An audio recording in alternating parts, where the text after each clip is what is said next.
Өглөө бүрийн ургах нартай хамт бүтээн байгуулалт өрнөж өөдлөн дэмжих улсын маань хөгжил цэцэглэлтийн төлөө ажлын байран тохиолдох аюул ослоос ирэмжилж аюулгүй ажиллагааны гормыг чандлан захиа санаарай. Таны аюулгүй ажиллагаа танай гэр бүлийн аз жаргал.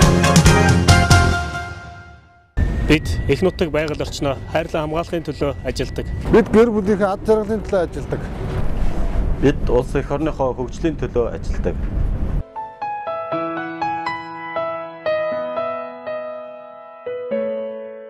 Та манай Шивава нүүрсний урахад тавтай морилно.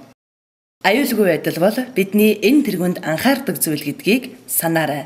Шивава хувьцат компани хөдөлмөрийн аюулгүй байдал эрүүл ахуйн бодлого. Шивава хувьцат компани нь хөдөлмөрийн аюулгүй байдал эрүүл ахуйн олон улсын удирдлагын тогтолцооны OHSAS 181/2007 стандартыг нэвтрүүлсэн байгууллага юм. Зочдод өгөх аюулгүй ажиллагааны зааварчилгааны зорилго нь үйлдвэрлэлтэд танилцах үед гарч болзошгүй аваар ослоос урьдчилан сэргийлэх, онцгой нөхцөл байдал үүссэн үед бэлэн байдлыг хангах, хариу арга хэмжээ авч зочдын эрүүл мэндийг хамгаалж, байгууллагын үйл ажиллагааг хэвийн явуулахад оршино. Шивава хувьцат компани нутаг дэвсгэрт мөрдөх аюулгүй ажиллагааны дүрм. Шивава хувьцат компанитай танилцахдаа хөдөлмөрийн аюулгүй байдал эрүүл ахуйн зааварчилга авч гарын үсэг зурна.